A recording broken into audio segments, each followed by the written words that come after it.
Alors, aujourd'hui, nous avons le plaisir d'accueillir Dr. Hachin qui va nous parler de les enjeux d'interaction sociale et de communication verbale pour les personnes qui vivent avec la schizophrénie.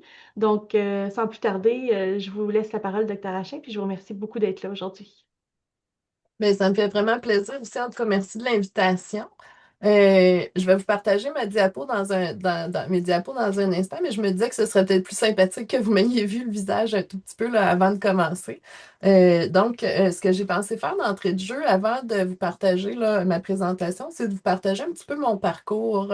Parce que moi, j'ai un parcours quand même un peu atypique, là, très interdisciplinaire. En fait, moi, avant d'être chercheur, j'étais éducatrice spécialisée. Donc, j'ai fait mes études en éducation spécialisée, puis j'ai connu le domaine de la santé mentale en faisant un stage en ergothérapie psychiatrique où on montrait à des gens à faire de la poterie pour dans l'idée de les remettre en action alors qu'il y avait eu comme plus de difficultés. Puis c'est là où je me suis mis à m'intéresser à la santé mentale.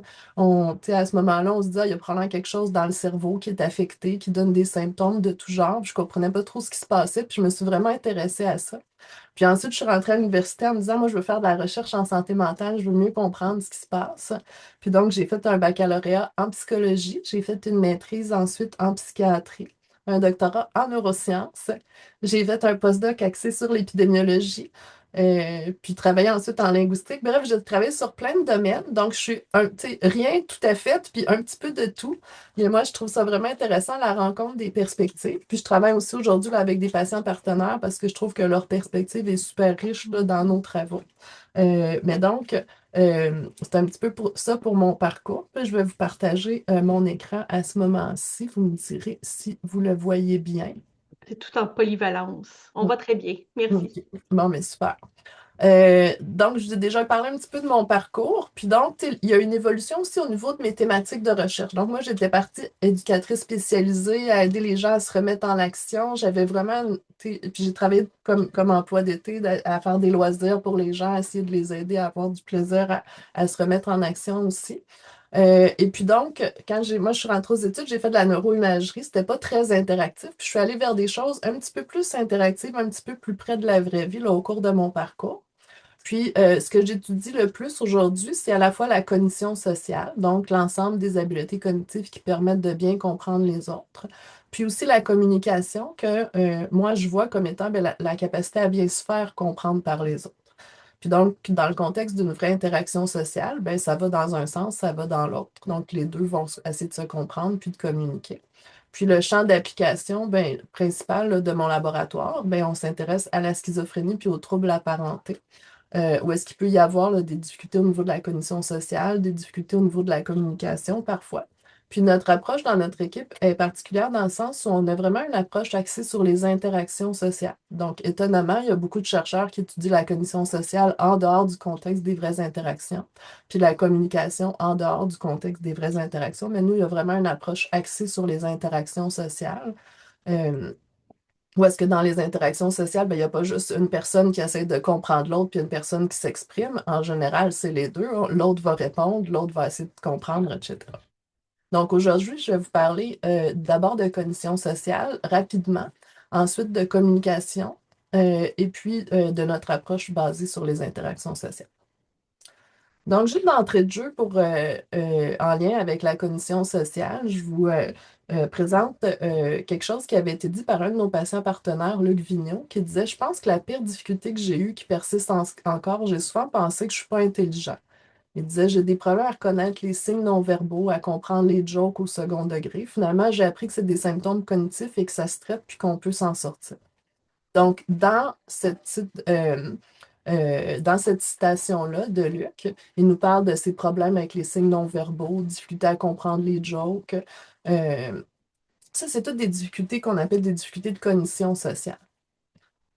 Donc, pourquoi est-ce qu'on s'intéresse à la cognition sociale en schizophrénie? Ben, d'abord, c'est des difficultés qui sont quand même fréquentes chez les personnes qui ont un diagnostic de schizophrénie.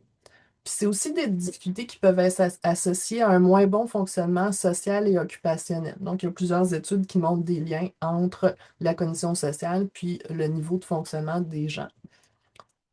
Mais déjà, de savoir qu'on a ce genre de difficulté-là, moi, je pense que ça peut être utile parce que si on se met dans le cadre d'un test papier-crayon, ben, on ne peut pas poser des questions. Mais dans la vraie vie, si on a ce genre de difficulté-là, on peut apprendre à poser plus de questions. Si on n'est pas sûr d'avoir bien compris, si quelqu'un n'est pas sûr que c'est une joke ou pas une joke, ça se demande éventuellement. Bref, il y a différentes stratégies qu'on peut mettre en place. Mais aussi pour les proches ou pour les intervenants, des gens qui vont travailler avec des gens qui ont la schizophrénie, qui ont des difficultés de cognition sociale, ben de savoir qu'il peut y avoir ces difficultés-là, ça peut aider à mieux s'y ajuster. Donc, à communiquer peut-être d'une façon un petit peu plus directe pour justement rendre ça moins difficile pour eux de moins nous comprendre.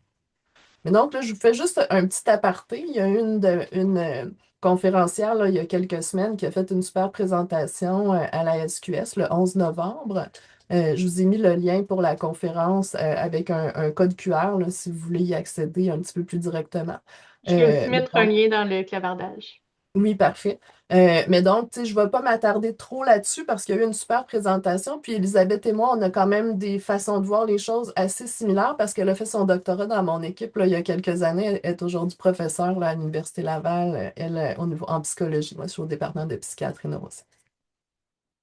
Donc, aujourd'hui, on va s'attarder un petit peu plus sur l'autre côté de l'interaction. Donc, on dit à quelqu'un qui comprend, qui utilise cette cognition sociale pour comprendre, puis l'autre ben, va communiquer. Puis moi, je vais vous parler en particulier de communication verbale, qui est ce qu'on a le plus étudié dans notre équipe, mais aussi d'expressivité de la voix. Donc, juste une petite parenthèse au début de qu'est-ce qu'on sait sur la communication verbale chez les personnes qui ont la schizophrénie. La première approche qui a été étudiée dans la littérature scientifique, on appelle ça l'approche des troubles de la pensée. Donc, on dit trouble de la pensée, mais en fait, ce qu'on observe, c'est un discours qui peut être désorganisé. C'est quelque chose qu'on retrouve beaucoup plus en phase aiguë de la maladie à ce moment-là. Et puis, on assume que le discours est désorganisé. Donc, les gens peuvent, tu sais, par exemple, sauter du coq à l'âne dans leur discours, partir sur un sujet, changer de sujet. Euh, on appelle ça des troubles de la pensée parce qu'on assume que ça reflète une pensée sous-jacente qui va être désorganisée. Donc, il y a quand même beaucoup d'études qui ont étudié ça. On reconnaît que ça peut être un symptôme lié à la schizophrénie. Donc, il y a quand même plusieurs études qui se sont penchées là-dessus. Mais sachant que c'est des difficultés qu'on trouve vraiment plus en phase aiguë, puis vraiment moins chez les gens qui sont stabilisés là, après les rechutes psychotiques ou après les phases plus aiguës de la psychose. Ensuite de ça, il y a une autre approche qui a été utilisée dans la littérature scientifique, qui est l'approche des ambiguïtés du discours. Donc, c'est l'idée que si on fait parler quelqu'un pendant 5 minutes sur un sujet X, par exemple, parle-moi de tes activités préférées, ben, il va avoir plus de mots ou de petites sections de ce qu'ils disent qui va être ambigu, donc difficile à comprendre pour les autres. C'est quelque chose qui a été bien démontré. Donc, ça, si on retrouve ça même en phase stabilisée, évidemment, quand les gens ont plus de symptômes plus importants, ça peut être plus présent, mais c'est quelque chose qu'on peut retrouver aussi même chez les gens en phase stabilisée. Ensuite de ça, il y a toutes sortes d'autres approches là, qui ont été utilisées. Je vous passe le détail, mais juste pour vous mentionner qu'aujourd'hui, on est à l'ère de l'intelligence artificielle. Donc, il y a beaucoup de méthodes basées sur l'intelligence artificielle qui essaient de calculer toutes sortes de métriques là, sur des échantillons de langage qui vont être transcrits automatiquement puis analysés automatiquement par des ordinateurs. Il y a aussi les orthophonistes qui utilisent ce qu'on appelle l'approche pragmatique, qui s'intéressent au discours, par exemple, au tour de parole. Est-ce que les gens vont bien alterner un avec l'autre pendant qu'ils parlent? Puis aussi une approche qu'on appelle l'approche psycholinguistique, où là, on va s'intéresser à des aspects un petit peu plus pointus du langage. Puis ce qui est intéressant de cette approche-là, c'est que souvent, les gens vont utiliser des tâches bien contrôlées. Donc, si on a tu sais, une personne qui parle d'une thématique X, puis l'autre personne d'une thématique Y, puis qu'après ça, on essaie de comparer, par exemple, les ambiguïtés de leur discours, on sait que ça peut faire une différence, la thématique. Avec des tâches bien contrôlées, ça permet d'aller euh, contrôler un petit peu plus de quoi les gens vont parler.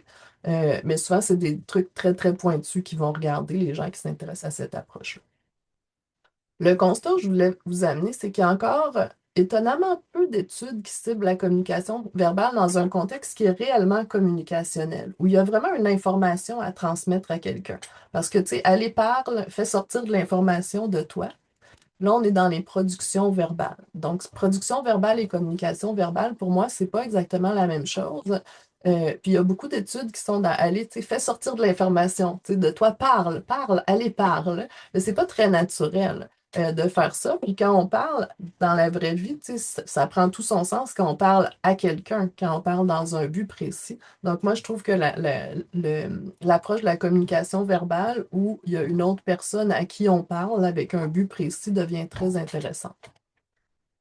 Puis une notion à laquelle je voulais vous exposer, c'est la notion d'ajustement à l'autre. Donc, dans les modèles psycholinguistiques du langage, donc les gens qui sont intéressés au langage parlent du modèle collaboratif du langage. Donc, c'est l'idée que quand on parle, donc moi je vous parle en ce moment, je ne vous parle pas nécessairement de la même façon que je parlerai à mon collègue qui connaît très très bien mes thématiques. Je vais ajuster la façon dont je parle. Si je parle à un enfant de 5 ans, bien évidemment, je n'utiliserai pas la même façon de présenter les choses que si je parle à un adulte. Donc, naturellement, on va s'ajuster. On est de façon que les gens disent collaborative pour rendre ça plus simple pour l'autre de nous comprendre. C'est toujours ironique de parler de ça en se disant peut-être qu'ils ne comprennent rien. J'espère que vous me suivez jusqu'ici. Vous pourrez poser des questions là, à la fin s'il y a lieu.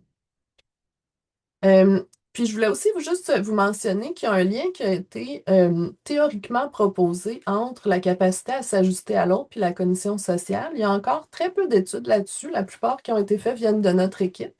Mais il y a vraiment cette idée-là d'un lien. Donc, pour être capable de bien s'ajuster à l'autre, ben, il faut bien comprendre son modèle mental, bien comprendre c'est quoi qui est saillant pour lui, tu sais, qui est facilement accessible pour lui comme connaissances sur lesquelles se baser pour bien nous comprendre. Donc, il y a quand même des liens là, qui sont faits avec la cognition sociale, puis on va y revenir tantôt là, dans certaines études que je vais vous présenter. Donc, je parle de nos différentes études sur la communication verbale. C'est des projets qu'on a faits en collaboration avec Marion Fossard. Donc, Marion est une linguiste puis une professeure qui dirige un département d'orthophonie à l'Université de Neuchâtel en Suisse. C'est aussi ma meilleure amie que j'aime de tout mon cœur. Alors, c'est des belles occasions là, de travailler ensemble. Puis ensemble, on a développé plusieurs tâches collaboratives qui sont basées sur le paradigme de communication référentielle. Donc, qu'est-ce que c'est ça, le paradigme de communication référentielle? C'est l'idée d'avoir un participant. Je ne sais pas si vous voyez ma souris quand je me promène comme ça, hein?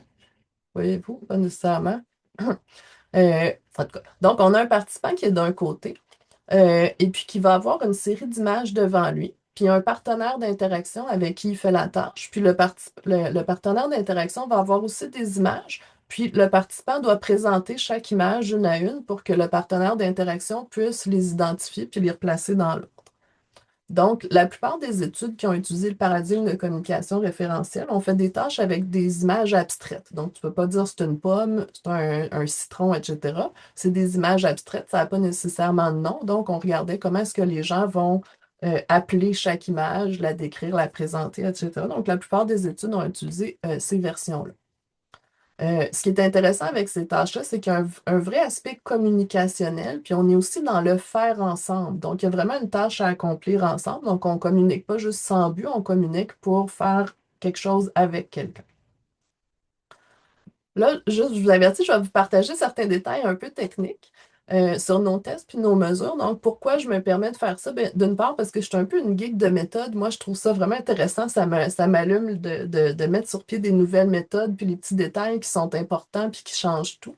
Mais ce n'est pas la seule raison. Il y a une meilleure raison que ça. C'est parce que je trouve que ça montre quand même bien l'évolution des questions de recherche qu'on a eues dans notre équipe, qui sont parties de questions très pointues sur des aspects psycholinguistiques vers des questions puis des thématiques de recherche qui sont très proches de la vraie vie, donc beaucoup plus proches de la réalité des interactions quotidiennes.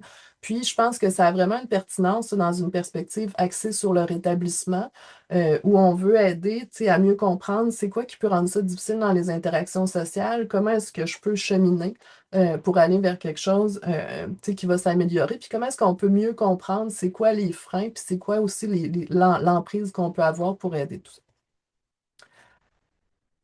Donc, la première tâche qu'on a mise sur pied, la première tâche collaborative, c'était basé sur la présentation de personnages de films. Donc, nous autres, plutôt que de présenter des figures abstraites, on a présenté des personnages de films, puis on a demandé aux gens d'aider l'autre à les replacer dans l'ordre. Puis ces personnages de films-là, ben, il y en avait qui étaient très connus, comme Harry Potter, puis d'autres qui sont moins connus, comme ici Léonidas.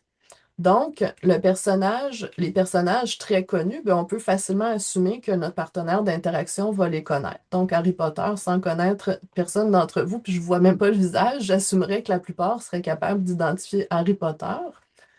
Léonidas, ben, ça se peut que les gens le connaissent pas.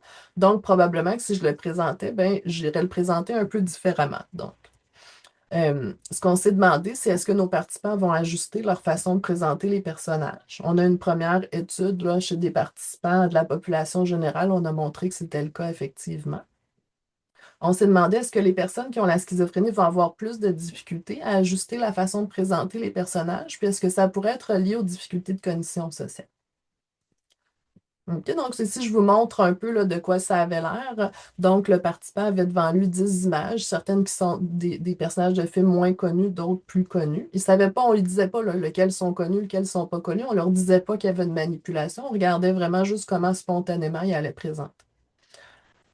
OK? Puis pour cette tâche-là, ben, on s'est intéressé aux éléments d'information que les gens vont utiliser pour présenter chaque personnage. Donc, ils ont-tu donné beaucoup d'informations ou ils en ont donné moins? Puis quel type d'informations? Donc, tantôt, j'ai dit Léonidas, mais dans la vraie vie, si je vous présentais, je vous dirais peut-être, tu sais, Léonidas du film 300, il y a une cape rouge, il y a une barbe, puis il est en bédaine sur l'image. Puis là, j'aurais plus l'impression que vous allez reconnaître c'est qui. Donc, dans ce cas-ci, j'ai présenté 5 informations, le nom du personnage, le titre du film, puis 3 éléments de description. Donc, j'ai présenté plus d'informations.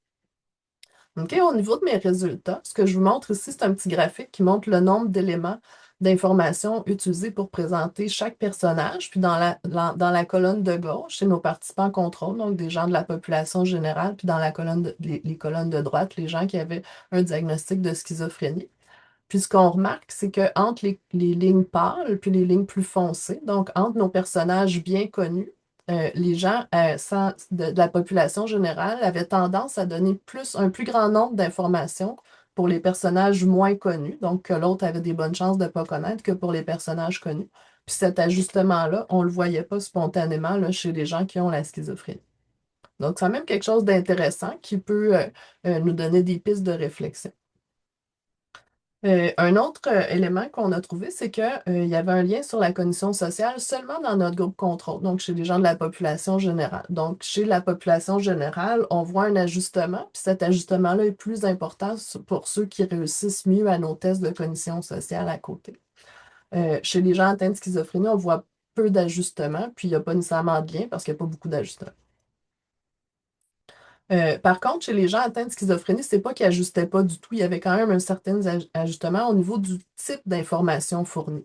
Donc, c'était quelque chose qu'on trouvait dans les deux groupes. Dans les deux groupes, les gens utilisaient plus le nom du personnage quand c'est un personnage bien connu, puis plus des éléments de description quand c'est des personnages moins connus.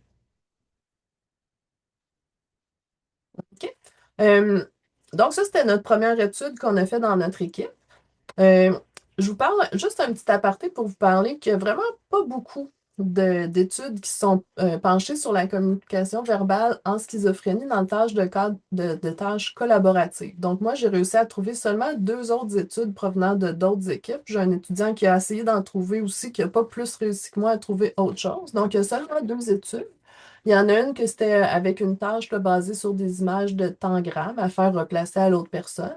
Eux s'intéressaient aux marqueurs de référence. Donc, est-ce que les gens vont dire au début, dire c'est un genre de bonhomme, puis après ça, dire le genre de bonhomme, par exemple. Puis une autre étude de Dwyer en 2020, qui est un peu plus récente, où est-ce qu'il fallait guider quelqu'un dans un labyrinthe sur un écran d'ordinateur. Puis eux, s'étaient intéressés à ce qu'on appelle l'alignement linguistique. Donc, ce que ça veut dire, l'alignement linguistique, c'est quand on parle avec quelqu'un, on a tendance à réutiliser les mêmes termes que la personne pour désigner un objet ou une personne, etc. Donc, tu sais, si on va dire le monsieur du restaurant, ben, tu sais, on ne dira pas le gars, on va dire le monsieur du restaurant si l'autre personne vient dire ça. C'est ce qu'on appelle l'alignement linguistique. Donc, c'est 2 choses qui étaient un peu affectées là, chez les personnes avec la schizophrénie dans ces études-là. Mais donc, il n'y a pas beaucoup d'études qui se sont intéressées à ça. Je pense que c'est un domaine qui demande à être plus exploré. Puis, il y a quelques études de mon équipe, donc, dont je vais vous parler par la suite. Puis pour ces études-là, on a adapté le paradigme de communication référentielle pour étudier le discours narratif. Donc, je vous explique un peu l'idée. C'est que, tu sais, dans la vraie vie, tu sais, ça peut arriver qu'on a à présenter, tu sais, un objet, un autre objet, un autre objet. Mais dans notre façon de parler quotidienne, habituellement, il y a plus un fil continu dans ce qu'on va dire. Donc, souvent, c'est un discours qu'on appelle plus narratif. On va raconter, expliquer, etc. Et puis, donc, ce qu'on a voulu faire, c'est de reproduire quelque chose un peu plus de genre-là avec des séquences. Donc, ici, c'est encore basé sur des personnages de film, mais les gens, plutôt que de leur demander de présenter chaque image individuellement, ce qu'on faisait, c'est qu'on leur demandait de raconter la scène de film à l'autre personne pour que l'autre personne puisse les replacer dans l'ordre au fur et à mesure. Ce que j'ai peut-être pas mentionné tantôt, c'est que le partenaire d'interaction, là, il n'était pas juste passif. Il pouvait, en cours de route, dire OK, c'est bon, je l'ai, ou encore dire un instant, là, j'ai besoin de plus d'informations, je suis pas tout à fait, tu sais, où est-ce qu'on est rendu. Donc, c'est quand même vraiment un aspect collaboratif puis un aspect interactif là aussi entre les deux personnes. Donc, dans notre tâche de narration là, de scène de film, on a fait une manipulation entre des films bien connus puis des films peu connus. De la même chose que pour nos personnages, mais ici, c'était pas entre les items là, d'une même séquence. La séquence était toute du même film. On avait plusieurs séquences, donc certains de films plus connus puis certains de films moins connus. On a une autre tâche qu'on a mis sur pied en parallèle, puis je vais vous en parler un peu ensemble des deux séquences de résultats. Donc, c'est une tâche qui a été montée par ma grande amie Marion Fossard, puis on l'a développée un peu plus ensemble par la suite, qui est basée sur des personnages de bande dessinée. Donc, là aussi, c'est l'idée, on demande aux gens de raconter l'histoire pour que l'autre puisse replacer les images dans l'ordre. Donc, dans le cadre de d'une tâche de narration d'histoire en séquence, celle avec les bandes dessinées, ben, on a manipulé ce qu'on appelle la complexité référentielle. Donc, dans certaines bandes dessinées, il y a un seul personnage. Donc, si on dit il, on sait c'est qui.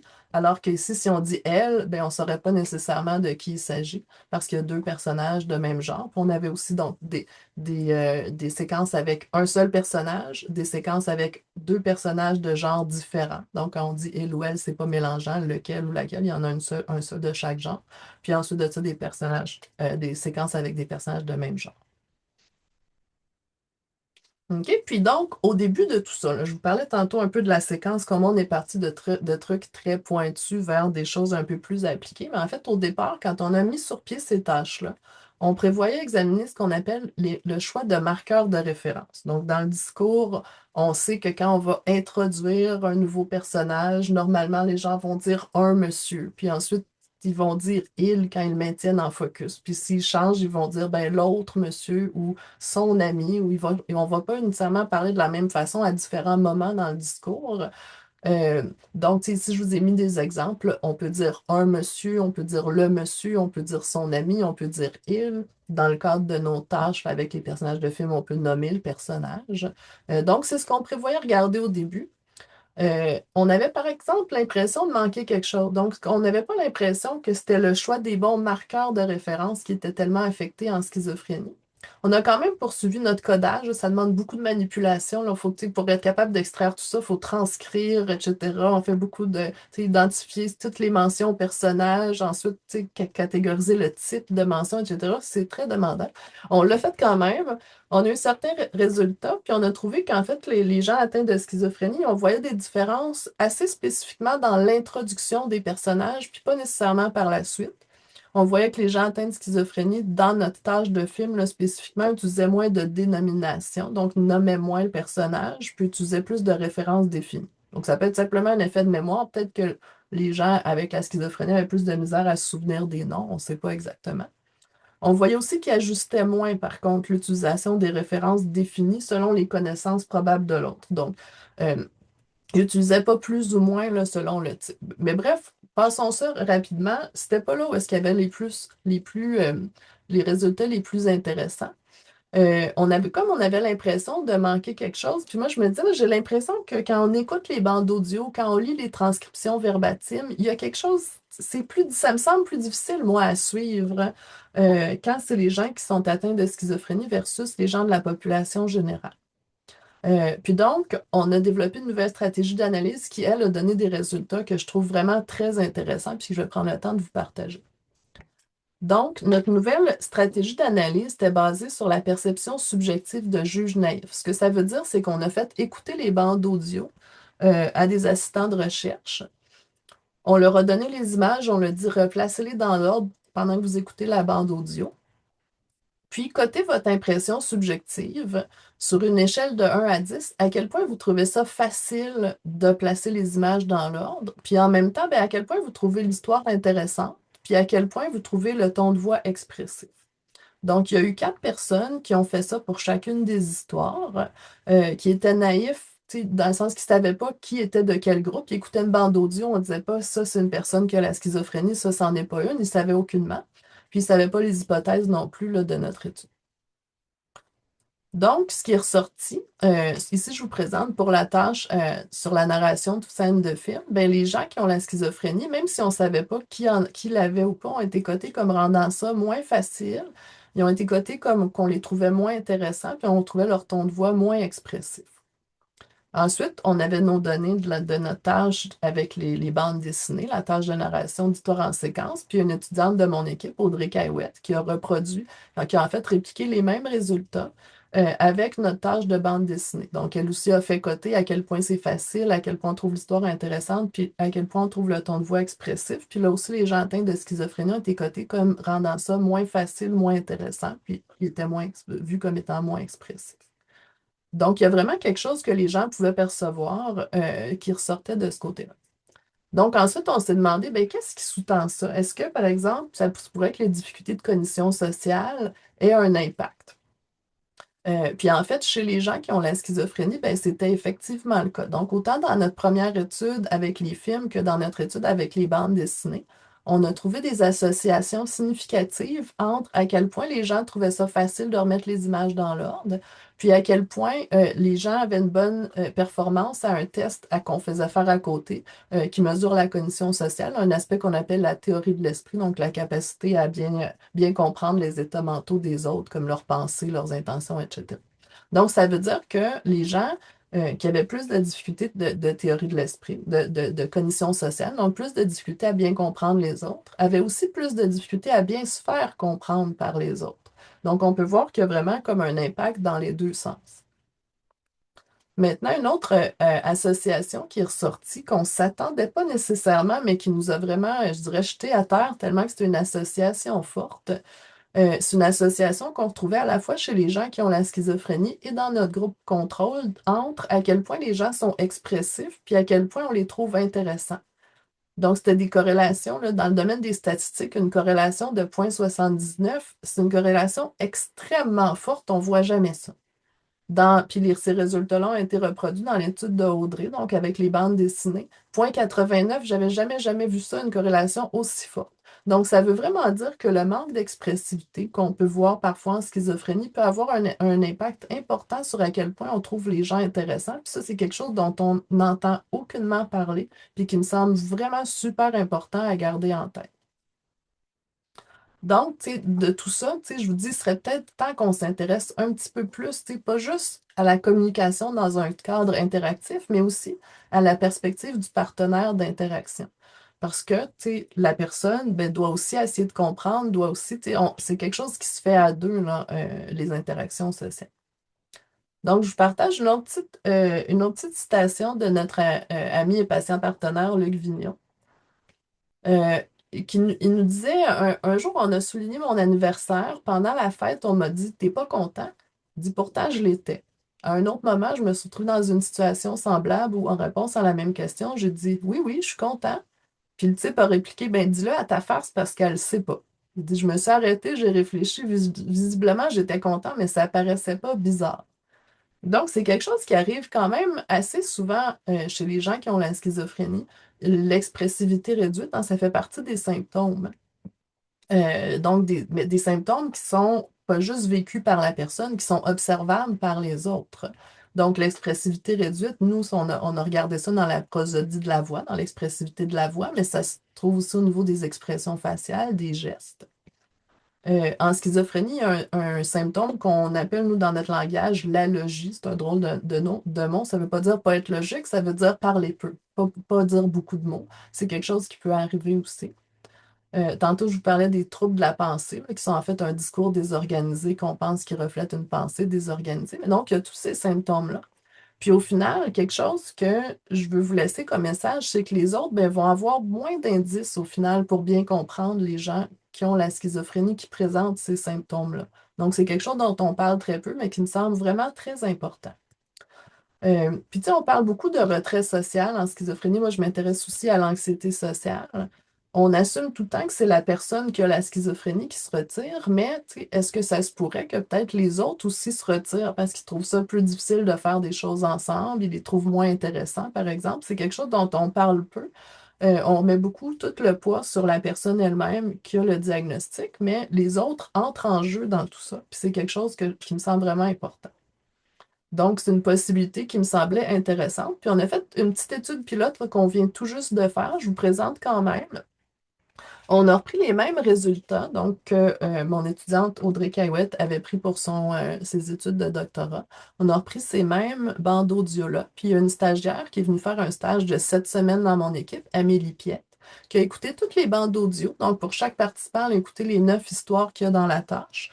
Puis, elle a coté son désir d'interagir avec la personne pour laquelle elle venait d'entendre les histoires dans 2 contextes. Donc, j'ai demandé, on ne voulait pas que ce soit 3 millions de contextes, il fallait que ce soit un petit projet court pour une étudiante, mais elle a dit à quel point, sur une échelle de 1 à 6, elle aurait envie d'aller prendre un verre avec cette personne-là ou de faire un travail d'équipe avec cette personne.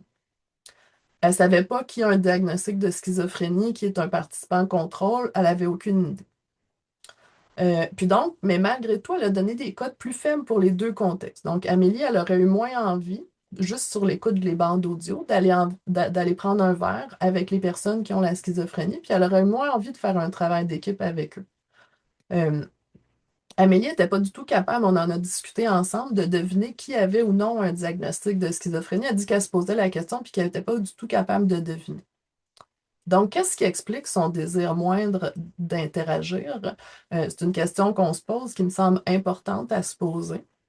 Une chose qu'on est allé voir, c'est les associations avec notre étude précédente. Donc, est-ce que les gens pour qui on trouvait ça moins facile de replacer les images dans l'ordre, qu'on trouvait moins intéressant puis moins expressif, est-ce que ça pourrait euh, expliquer un petit peu ça? Puis en fait, on a vu des associations significatives, autant pour le désir d'aller prendre un verre que le désir de faire un travail d'équipe, là, avec certaines associations un petit peu plus fortes que d'autres. Je vous passe le détail, mais quand même, pour tous ces aspects-là étaient liés ensemble. Donc, le message que je veux que vous reteniez aujourd'hui, c'est que les personnes atteintes de schizophrénie doivent composer non seulement avec leurs propres difficultés puis leurs symptômes, mais ils doivent composer aussi avec l'impact que ça peut avoir sur leurs interactions sur les autres, de par le fait que les gens observent quelque chose. Donc, tu sais, oui, ça existe la stigmatisation, mais il n'y a pas que ça.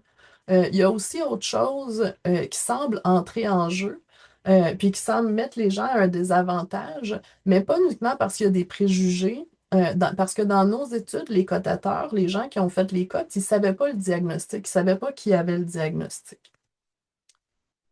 Donc, je fais quand même une petite parenthèse, mini parenthèse sur l'anxiété sociale. C'est une autre thématique, là, moi, qui m'intéresse beaucoup. C'est quelque chose qui est très fréquent en schizophrénie. Je pourrais éventuellement, si ça vous intéresse, revenir vous en parler. Mais ce que je voulais vous mentionner, c'est qu'on a trouvé une association significative entre les symptômes d'anxiété sociale, puis les différentes cotes là, qu'on a fait dans nos études. Donc, à quel point c'est facile de replacer les images, à quel point les gens sont jugés intéressants, puis l'expressivité de la voix. Donc, les gens qui ont plus de symptômes d'anxiété sociale rendent ça moins facile, puis moins intéressant pour les autres, puis on les trouve moins expressifs.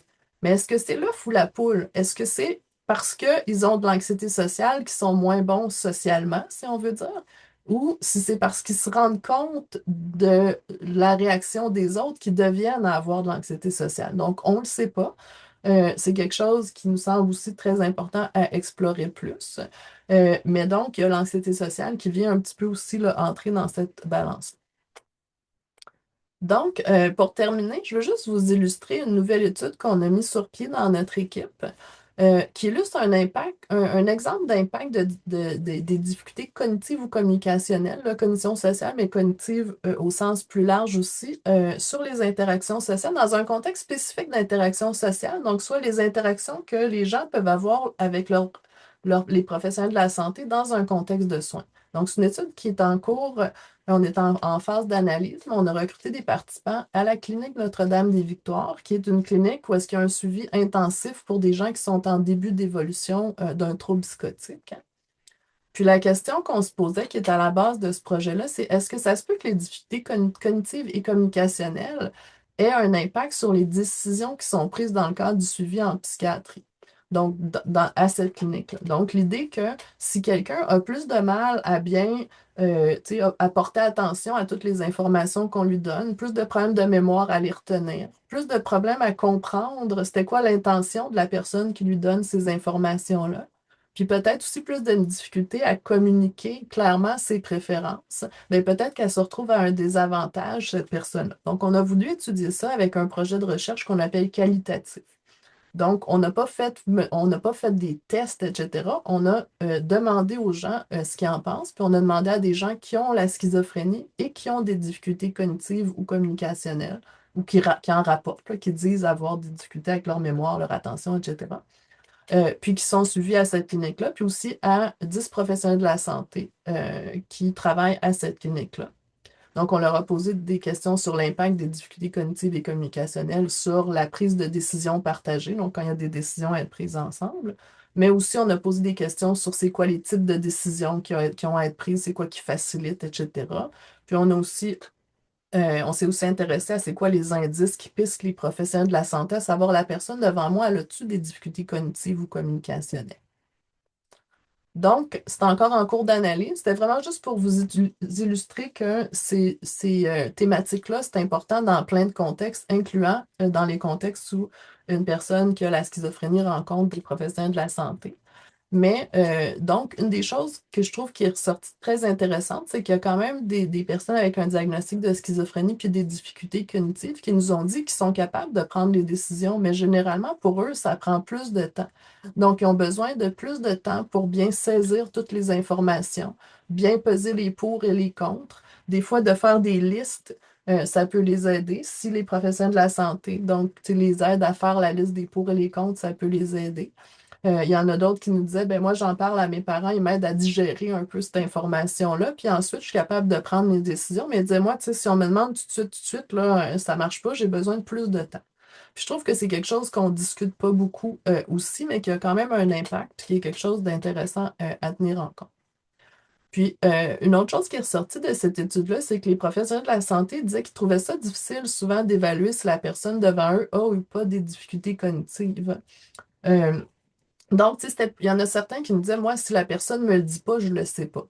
Euh, Puis d'autres qui disaient, ben, ah, ben, des fois, je remarque qu'il y a des retards, des oublis de rendez-vous, ou la personne me, tu sais, je vois bien qu'elle n'a pas saisi, je répète. Quelque chose que je trouve qui est vraiment intéressant, c'est qu'il y en a plusieurs à cette clinique-là, là, qui est vraiment une super clinique, c'est pas nécessairement la norme. Ils sont vraiment, tu sais, vraiment une super équipe, mais qui disaient que ça faisait partie de leur travail pour eux de s'ajuster à la personne. Puis vraiment, ils considéraient, tu sais, si la personne devant eux a des difficultés, ben, c'est à eux de trouver des moyens d'alléger là, les informations, etc., de les rendre plus digestes. Donc, nous, on est encore en train d'analyser là, toutes ces données-là, mais je trouve que ça illustre quand même un exemple de situation parmi d'autres où les difficultés cognitives, les difficultés de cognition sociale ou encore les difficultés de communication peuvent placer dans la personne qui les vit dans une situation défavorable ou si on ne lui donne pas assez de temps, ben, peut-être que les décisions vont moins bien représenter ce qu'elle aurait finalement souhaité. Donc, ça fait le tour de ce que j'avais à vous présenter aujourd'hui. Je veux vraiment juste tu sais, semer des miettes là, tu sais, par rapport à cette idée-là, que je pense que c'est intéressant de changer un peu notre perspective, puis d'arrêter de regarder juste la personne qui a la schizophrénie de façon isolée, mais aussi regarder au niveau des interactions sociales, de regarder plus large, ça donne plus d'emprise. Donc, non seulement, oui, on peut aider la personne par de la remédiation cognitive, on peut l'aider de différentes façons, lui donner des stratégies, mais quand on regarde plus large, on peut aussi aider l'entourage, puis aider la relation, puis aider à voir ben, comment est-ce qu'on dénoue tout ça. Donc, je pense que tu sais, dans nos futurs travaux, on essaie d'approfondir là-dessus, d'aller vers cette idée-là. Puis je pense qu'il y a quand même vraiment des belles pistes là, pour aider les gens éventuellement dans leurs interactions sociales. Donc, ça fait tour de ce que j'avais à vous raconter, à vous expliquer, à vous partager, je dirais plus, pour aujourd'hui. Fait que je vous remercie pour votre attention. Puis, je pense on a une période de questions où, Oui, merci beaucoup, Dr. Hachin. C'est super intéressant. J'ai eu envie de dire quoi, pas déjà. Je finis. je regardais mon temps, là. C'est bien, c'est parfait. J'en aurais pris plus. J'avais une question en attendant que les gens posent leurs questions dans le clavardage ou dans le Q&R de manière confidentielle. On parlait de l'expressivité réduite. Je Oui, sais que c'est aussi un signe qui est présent chez les personnes autistes. Est-ce qu'il y a un lien entre les deux? Tu sais, est-ce qu'il y a une partie du cerveau qui est touchée chez les deux personnes ou c'est vraiment une bonne question. Moi, je suis pas tellement une spécialiste en autisme. Il y a beaucoup de difficultés semblables. en théorie de l'esprit, en Et communication, quelque oui. chose à garder en tête aussi, c'est qu'en schizophrénie, tu sais, malheureusement, une médication, des médicaments mal ajustés peuvent empirer au niveau Hmm, de l'expressivité. OK. Donc, moi, tu sais, ce que je dirais aux gens, là, tu sais, si vous vous rendez compte que c'est votre cas ou si votre proche vous vous rendez compte que c'est son cas, des fois, tu sais, d'en parler avec le psychiatre, le pharmacien, tu sais, pour voir est-ce qu'il y aurait un meilleur ajustement qui éviterait de, tu sais, de rendre ça pire. Des OK. fois, tu sais, pas nécessairement changer de médicament, des fois, ça peut être juste la dose. Donc, c'est quelque chose qui peut être regardé. Ça fait partie de ce qu'on veut étudier aussi, là, l'impact des médicaments sur Hmm. les aspects d'expressivité. OK, donc ça serait pas Ouais. seulement la manifestation des symptômes, mais ça pourrait aussi être la médication qui rend le problème plus, Ouais. qui Ben, c'est rend quelque chose qui est reconnu, là, tu sais, oui, qui peuvent rendre les gens un peu plus figés, puis donc, tu sais, oui. avec l'impact que ça peut avoir là, sur OK. l'expressivité. Hmm. OK, merci. Mais ouais, c'est ça. Moi, nous, on était vraiment étonnés d'à quel point ça semble, tu sais, très, très associé. En fait, il y a une étudiante de mon équipe qui veut voir est-ce qu'il y a quelque chose dans le contenu verbal, dans le choix des mots, là, dans ce que les gens Mhm. disent. Puis elle va refaire la même étude, en fait, de côté à quel point c'est facile, à quel point les histoires sont perçues comme intéressantes, mais sur la base de la transcription verbatim. Donc, si on perd, tu sais, plutôt que d'écouter la bande audio où on entend le ton de voix, si on lit OK. l'histoire, si on lit ce qui a été dit, est-ce que les gens atteints de schizophrénie, on va les trouver quand même moins intéressants? Puis on ne sait pas ce qu'on va trouver, mais j'ai une étudiante qui fait sa maîtrise Hmm. là, sur ce projet-là Fait que pour ça serait étudier peut-être plus ça. l'expressivité que le choix des Ben, mots. ça donne cette impression-là parce que OK. c'est une association tellement forte, mais en fait, on ne le sait pas. Il y a peut-être Oui. quelque chose aussi. Parce que est-ce que ça pourrait aussi être l'accès lexical? Tu sais, aller chercher la capacité à aller choisir les bons mots selon ce qu'on veut dire? Ben oui, ça peut être toutes sortes de, tu sais, c'est ça, ça peut être toutes sortes de choses. Fait que nous, on essaie de, tu sais, de regarder ça plus en profondeur, là. On essaie de regarder aussi est-ce qu'il y a plus d'ambiguïté du discours, tu sais, les bons mots, tu sais, c'est quoi le bon mot à quelque part? Oui, en effet, Tu sais, le bon mot, c'est celui qui va être plus facilement compris par l'autre. c'est vrai. Puis là, il y a toutes sortes de choses qui entrent en ligne de compte là-dedans, mais tu sais, ça fait partie des choses qu'on peut étudier. Puis je trouve que tu sais, c'est intéressant de voir les études plus pointues sur le petit détail du pourquoi, du comment, comme Mhm. en soutien à comprendre tu sais, quel impact ça a sur l'interaction, plutôt que de juste le regarder comme tel. Tu sais, Ouais, ouais, ouais. Ben, j'ai trouvé ça vraiment pertinent que vous mentionniez le fait que l'impact peut aussi être du côté de la personne qui reçoit tu sais, la communication. Puis c'est vrai que probablement, en tout cas, nous, à la SQS, on n'en a jamais parlé officiellement du fait que peut-être que pour les proches aussi, c'est difficile de communiquer ou que tu sais, au niveau de l'intérêt ou de l'expression, puis tout ça. Donc, est-ce que vous pensez éventuellement explorer le point de vue du recevant, du proche? Oui, ben, je pense que les proches, là, c'est vraiment comme justement un groupe de personnes pour lequel tu sais, c'est particulièrement pertinent, là. Mhm. Il y a tellement, Oui. tu sais, mille choses qu'on pourrait faire, puis mille directions dans lesquelles aller. Là, on essaie de. Ben, vous voyez, on a des personnes Ouais, on a une personne en clavardage qui serait d'accord pour participer à un projet de recherche, ça, du côté des proches. Parce qu'effectivement, c'est sûr que ça joue sur la qualité du lien puis de la relation, là, de pas s'entendre ou de pas trouver ça aussi intéressant. ouais, ouais. Puis peut-être, tu sais, j'ai pas voulu rentrer trop dans le modèle de cognition sociale, mais tu sais, pour comprendre les autres, on se base sur les connaissances qu'on avait avant, là. Tu sais, on n'est pas Mhm. un vase vide puis sur ce qu'on reçoit pendant l'interaction. Donc, pendant une interaction, on va observer ce que la personne dit, ce qu'elle exprime, sa posture, tu sais, différents Son ton signaux. de voix, oui. Puis on va observer aussi le contexte. Mais si on a moins d'informations, ben, ça rend ça plus difficile. Mais tu sais, je pense qu'il faut toujours garder en tête que c'est pas juste sur la base, c'est aussi en fonction de toutes nos connaissances préalables. Fait que je trouve que quelque chose qui est utile quand on se comprend pas bien, c'est de se demander, tu sais, qu'est-ce que l'autre sait que moi je sais pas?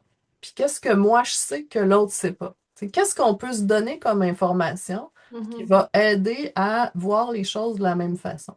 Donc, tu sais, moi, c'est en tout cas un truc que je trouve quand même intéressant, basé sur les modèles de cognition sociale. OK. Puis est-ce que le fait d'avoir eu une psychose à un certain moment dans sa vie, ça peut affecter ce qu'on sait ou ce qu'on sait pas? Ou est-ce Ben, que. je pense que, tu sais, probablement, pas nécessairement la psychose, mais l'isolement social, Hmm. Oui. tu sais, nécessairement, on a moins d'expérience de, tu sais, ce qui marche bien dans une relation, ce qui marche moins bien si on s'est beaucoup isolé.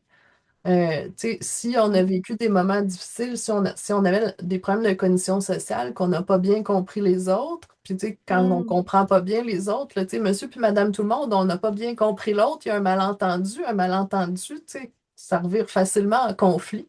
Donc, tu sais, Mhm. si nos expériences, donc ce qui est storé dans notre mémoire, c'est des conflits, c'est sûr que ça aide pas non plus. Donc, tu sais, comment est-ce qu'on peut, tu sais, favoriser, tu sais, d'avoir un background d'expériences positives qui vont soutenir, tu sais, moi, je pense que c'est quelque chose qui peut être important, mais c'est ça, c'est des questions. Ça, est-ce que ça peut être traité parce que genre, Dr. Lepage, Martin Lepage nous avait fait une conférence en janvier que vous pourrez retrouver sur YouTube aussi, là, sur la J'ai remédiation regardé cognitive. rapidement. Oui, Martin, c'était mon superviseur de maîtrise puis de doctorat. Ouais. le monde est petit. C'était sa première Ah, étudiante. OK, OK. Ben écoutez, c'est les beaux gens qui sont présents, si vous voulez aller l'écouter, c'est super intéressant. Est-ce que c'est le genre de choses qui peut être travaillé en remédiation cognitive, tu sais, le bagage, puis la façon de, tu sais, reconstruire un peu sa vision des interactions sociales? Ben, habituellement, en remédiation, il y a beaucoup de choses qui se font en remédiation cognitive. Tu sais, Martin Lepage, votre travail là-dessus, Elisabeth Thibodeau aussi, que j'ai mentionné, là, qui a fait la conférence sur la Mhm, cognition sociale, travaille aussi sur des aspects de remédiation cognitive. C'est sûr que ça peut se travailler. Puis, tu sais, je pense qu'il y a comme deux choses. Il y a travailler de comment on utilise l'information qui nous est donnée, mais il y a aussi, tu sais, tous les backgrounds de connaissances sociales, tu sais, en mhm. osant plus.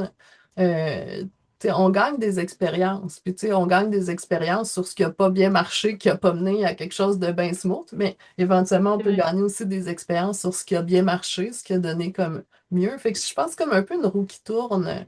Puis Mhm, gagner de l'expérience, c'est beaucoup plus long, hein.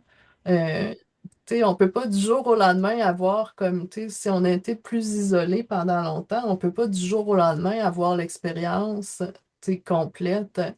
Euh, en effet. tu sais, c'est Ben, en quelque tout cas, chose, tu sais, moi, je pense que, tu sais, des fois, tu sais, même tu sais, de s'essayer puis que ça n'a pas marché, ben, on a gagné en expérience, tu sais, par exemple, tu sais, un retour en emploi, tu sais, puis, oups, tu sais, ça n'a pas trop marché avec le patron, mais c'est quand même une expérience. Puis des fois, ben, on peut gagner des choses, on a quand même gagné une certaine expérience de voir, ben, tu sais, qu'est-ce qui a moins bien marché, tu sais, dans tout ça, puis, mhm. Je vais mais, dire aux gens qui sont présents, on a des ateliers de remédiation cognitive qui vont commencer cet hiver en collaboration avec justement l'équipe de Martin Lepage. Et puis, c'est en virtuel, c'est animé par une père aidante et puis, non, si c'est je me super. souviens, ouais, il y a une neuropsychologue aussi à l'occasion qui se joint. Bref, renseignez-vous, c'est une collaboration qu'on a avec eux, donc c'est gratuit, ça fait partie du projet de recherche. Donc, c'est une belle façon d'avoir accès à des services plus rapidement. Mhm. Ouais. Puis J'ai il y a aussi tu sais, je ne sais pas où ça se donne au Québec, mais il y a aussi tu sais, des fois des ateliers plus d'entraînement aux habiletés sociales Mhm, qui peuvent aider aussi. Tu sais, sur les aspects communicationnels, des fois c'est tu sais, un peu abordé, mais tu sais, je pense que ça va être intéressant en tout cas tu sais, éventuellement de voir comment est-ce que le genre de travaux qu'on fait peut soutenir mhm. l'amélioration de ce qu'on est capable d'offrir. Oui, Euh, ben en autisme, ça existe, là, l'entraînement aux habiletés ouais, sociales. c'est Donc, ça. Puis, tu sais, c'est des choses qui sont faites aussi pour les personnes qui ont la schizophrénie, hmm. qui peuvent aider là, aussi. Mais tu sais, OK. après, comment est-ce qu'on rend ça spécifique aux difficultés qui Oui, sont les plus fréquemment rencontrées dans une population versus dans une autre, ou chez des gens avec euh, en effet. différents enjeux, là. Beau projet. J'ai d'autres questions sur le chat. J'ai quelqu'un qui demande, pensez-vous, docteur Hachin, que la réciprocité émotionnelle dans la relation de communication serait une variable à explorer? On est dans le poétu ici. Mais ça, c'est vraiment intéressant comme question. Puis c'est comme un peu dans le modèle de cognition sociale, en fait, là, c'est comme la variable au-dessus, hein. Il y a, tu sais, il y a toutes les informations qui sont disponibles, qui permettent de bien comprendre l'autre. On est à un niveau au-dessus. Puis ensuite, tu sais, quand on comprend l'autre, qu'est-ce qu'on fait avec ça? Est-ce qu'on s'ajuste à l'autre? Est-ce qu'on fait preuve, tu sais, de réciprocité? Fait que c'est tout comme un peu des étapes, si on veut, dans le processus.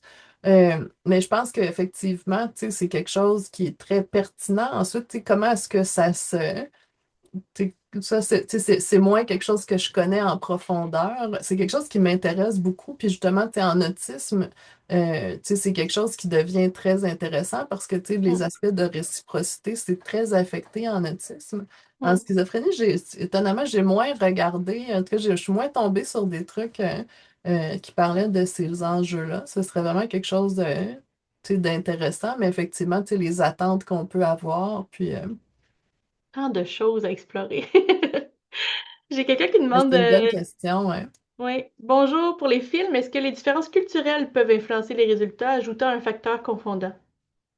Ben, peut-être une première chose à mentionner là, que j'ai pas nécessairement dit, mais pour nos études avec les personnages de films, la personne qui faisait la tâche avec nos participants, c'était toujours une assistante de recherche qui était formée pour faire comme si elle connaissait tous les films bien connus et aucun des films peu connus.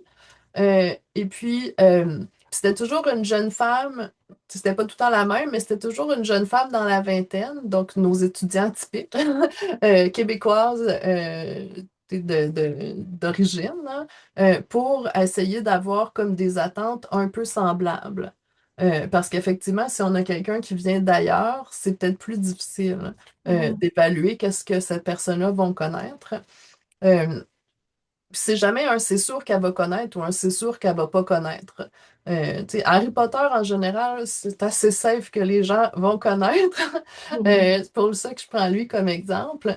Mais tu sais, dans tout le reste, c'est ce que tu sais, E.T. en général, c'est rare que les gens ne savent pas c'est qui non plus, là. Euh, mais tu sais, puis tu sais, chaque personne, une autre affaire aussi à prendre en compte, c'est que les participants, dans les analyses qu'on a faites, on retenait uniquement les essais pour lesquels eux-mêmes connaissaient. Parce que si tu connais pas, tu peux pas choisir de nommer, tu peux pas présenter le film, tu peux juste dire, je sais pas, il y a une barbe. Tu sais, tu peux juste le décrire, mais donc on retenait juste les essais pour lesquels les gens connaissent. Mais effectivement, tu sais, quand on a des gens qui viennent de différentes cultures, des fois c'est plus difficile pour nous de juger qu'est-ce qu'ils connaissent ou pas. mhm, Puis là, tu sais, je vais attirer ton attention sur quelque chose. Là, je vois pas les gens dans la salle, je te vois toi. Mais tu es là, puis tu hoches de la tête, hein. C'est ça, tu sais, tu vas avoir des réactions, mais ces réactions-là, on peut les observer. Puis tu sais, de hocher la tête dans le langage psycholinguistique, on appelle ça un marqueur de feedback. Donc, tu sais, ça va nous donner. Donc, les gens vont parfois dire mhm, OK, ou vont hocher de la tête selon le mhm, contexte, ou vont dire, tu sais, oui, oui, ou vont renchérir. Mais donc, tu sais, on a quand même plusieurs indices dans la vraie vie. Nous, on mhm, coupait là, la communication non verbale pour que les gens utilisent vraiment que ce soit juste verbalement. Donc, on mettait un panneau là, entre les deux personnes pour pas qu'ils voient non plus les images l'un de l'autre. Sinon, ça enlève un peu là, la pertinence de la tâche. Mais dans la vraie vie, il y a toutes sortes d'indices là, qu'on va utiliser qui peuvent nous pister sur la personne. Es-tu en train de nous suivre? On est-tu en train de la perdre? Tu sais, mhm, puis tu sais, je comprends à 100% là, l'idée de garder ça euh, tu sais, confidentiel, que les gens qui veulent se joindre ne soient pas nécessairement identifiés. Mais tu sais, pour la personne qui présente, ben, tu sais, c'est ça. Ouais, ben, je te regardais toi, là, que je voyais tout au long. Je vois, as-tu l'air de me suivre? Oui, elle hoche de la tête. Mais donc, tu sais, c'est des indices qui aident beaucoup. Euh, mhm, mais tu sais, ça se peut qu'il y ait d'autres personnes qui ont un background différent. Des gens, par exemple, tu sais, qui ont peut-être tu sais, des difficultés cognitives, moins d'attention, tu sais, moins de Mm. mémoire, tu sais, qui ont plus de misère à garder autant Oui. d'informations en tête que ce que j'ai présenté. Puis dans la vraie vie, ben, je m'ajusterais, tu sais, Mhm. j'essaierais de rendre les choses un petit peu plus simples, là. J'essaie de vous donner quand même, tu sais, beaucoup, mais pas trop d'informations en peu de temps. Euh, Mhm. Ça me fait penser, parce que vous avez abordé rapidement, vous avez abordé après ça le fait il y a des professionnels qui s'adaptent au fait il y a des personnes qui vivent avec la schizophrénie qui ont plus de difficultés à prendre des décisions rapidement ou, mhm. tu sais, etc. Nous, on milite beaucoup pour que les proches puissent être présents dans des rendez-vous médicaux pour pouvoir justement entendre la même information puis aider la personne. Mais sinon, je pense il y a des outils qui existent pour prendre des notes ou Oui, ça. oui, c'est drôle parce que ce matin, j'ai rencontré quelqu'un puis il me parlait d'un nouveau bidule là, qu'il a acheté puis qui prend des notes, qui résume toutes ses discussions. C'est un truc qui accroche après son téléphone. Il ne jure que par ça, là. OK. Mais tu sais, on s'en va vers ça quand même. Oui. Puis, mais tu sais, il faut quand même, tu sais, si on est dans une rencontre médicale, tu sais, avec n'importe qui, là, tu sais, il faut demander à la personne si on veut, tu sais, avoir Oui, un oui, bidule qui d'enregistrer, prend des c'est sûr. notes, tu sais, sans Oui. nécessairement enregistrer complètement, mais tu sais, qui vont faire un peu là, la liste des principaux points. Là. Tu sais, aujourd'hui, Mhm. on n'a même plus tu sais, la patente au complet tu sais, à revoir. On a comme. Ouais. Puis je pense que tu sais, ça va être de plus en plus tu sais, d'outils qui peuvent aider aussi. Hmm. Je pense que tu sais, il y a moyen aussi de préparer le rendez-vous avec le médecin, tu sais, d'avance en notant les questions qu'on veut poser, les Mm, choses qui dérangent, etc. par rapport à la médication mm. pour éviter de devoir tout retenir dans sa tête. Ouais. Puis tu sais, ça se nomme aussi, tu sais, comme, tu sais, moi, tu sais, pour l'instant, je ne sais pas encore ce que je veux, tu sais. Pouvez-vous me donner des ressources pour, tu sais, en dehors d'ici, là, comme me faire Mhm. une tête, puis qu'on en discute à un prochain rendez-vous, tu sais. Ouais. Tu sais, des fois, comme, tu sais, ça arrive que là, tu sais, dire, on voit bien, on va pas bien, il faudrait comme essayer quelque chose rapidement. Mais, tu sais, il y a aussi des moments où, tu sais, il n'y a pas le couteau sous la gorge de là, il faut décider, là. Des Ouais. fois, le système de santé nous donne un peu cette impression-là, mais il y a moyen tu sais, Tout de repartir puis tu sais, d'explorer un peu plus, de prendre le temps, là, de bien saisir, Mhm. Il y avait avant de prendre. une dernière chose qui avait été mentionnée, je trouvais intéressante. Pour une personne qui entend des voix ou qui a des raideurs musculaires dans cette situation-ci, ça doit affecter la compréhension du message de l'autre puis l'expression qu'on a de ce qu'on dit. Les professionnels de la santé nous en ont parlé aussi de dire, tu sais, des fois, là, je vois bien qu'il est distrait parce que, tu sais, il y Hmm. a ces voix Ben qui oui, parlent en même temps que moi, mais là, tu sais, c'est à qui tu portes attention, tu sais, quand tu ça as doit deux, être difficile. tu sais, c'est plus compliqué, là, Oui, nécessairement. Ou, tu sais, des fois, je suis en train d'y parler, puis là, oups, tu sais, il y a comme quelque chose, tu sais, qui parle, puis qui le distrait, là, tu sais, oui, c'est un enjeu quand même, tu sais, au niveau cognitif, ça prend de l'espace cognitif, c'est tu sais, puis sûr. il y a un nombre tu sais, limité d'informations qu'on est capable de jongler. Puis Oui, de nouvelles informations, tu sais, des fois, tu sais, un professionnel de la santé, lui, connaît bien ses affaires, là. Puis là, tu sais, toi, tu arrives dans son bureau, puis là, il te parle de des trucs, mais tu sais, juste le mot, là, il y a un mot que tu n'as pas compris, là, puis là, le à reste fait pas, bloc. tu sais, a pas de Oui, sens, hein. Fait que, tu sais, c'est oui, comme la communication, tu sais, tu sais, c'est vraiment l'idée que, tu sais, les professionnels de la santé peuvent s'ajuster en mhm, n'assumant pas que tu as des connaissances que tu n'as pas. Mais ouais. s'il y a des connaissances que tu n'as pas, tu sais, on peut aussi faire comme, oups, un instant, là, ça me dit rien, hein. Euh, Mhm. Décrocher de la cassette scientifique puis avec les vocabulaires médicaux, puis c'est de oui, vulgariser mais pour la davantage. personne qui reçoit ça, tu sais, dire, Oui, tu sais, si moi, on me parle d'un mot que je connais pas, ben, dire, tu sais, attends, tu sais, telle chose, c'est quoi ça? OK, bon, on continue, tu sais. ouais. Euh, On a le droit, on a le droit. Ça fait partie ben oui, de c'est sa ça. défense des droits à soi, là. Oui. Oui, puis tu sais, des fois, l'anxiété sociale, ça donne, tu sais, qui est quand même fréquent chez les gens qui ont la schizophrénie, tu sais, Mhm. ça donne un peu la crainte de, coudonc, vas-tu me trouver niaiseux, tu sais? Mhm. Mais tu sais, des fois, tu sais, vaut mieux tu sais, faire preuve d'humilité, à mon avis, puis clarifier quelque chose, puis là, on repart, puis oui, oui, on se comprend que de rester avec là, j'ai rien compris.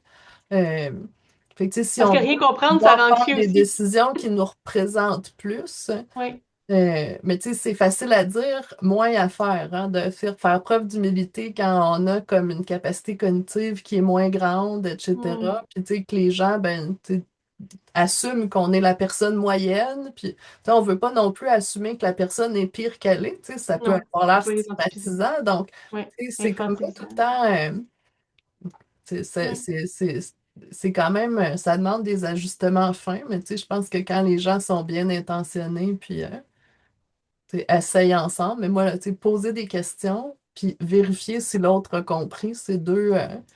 Mhm. C'est poser des questions quand on n'a pas compris, puis vérifier si l'autre a bien compris quand c'est pas clair pour nous, si c'est le cas. C'est Donc, vrai. évidemment, tu sais, si quelqu'un hoche de la tête en disant oui, oui, habituellement, on peut assumer qu'elle a bien compris. Oui, si ça Mais fond si des les gens sourcils. font moins ça, Oui. tu sais, on peut poser des questions, puis OK. Ben, écoutez, sur votre offre par rapport à l'anxiété sociale, je vous prends au mot. On se reparle à ce sujet-là. ben, ça Donc, me fait plaisir de venir vous en parler. Merci pour vos questions. Merci tout le monde. J'ai pas été oui, capable de ben, lire tout ce qu'il y a dans la les discussion, gens disent qu'ils mais sont enchantés et puis qu'ils sont très heureux puis que c'était très intéressant. Donc, ben, ah, mais merci. super, merci beaucoup pour les gentils commentaires. Puis tant mieux si ça a pu résonner là, pour vous. Parfait. Ben, écoutez, je vous souhaite une très belle journée à tous et à toutes. Et puis, merci, merci, Dr. Achin, encore une fois. Merci beaucoup. Au revoir. Au revoir.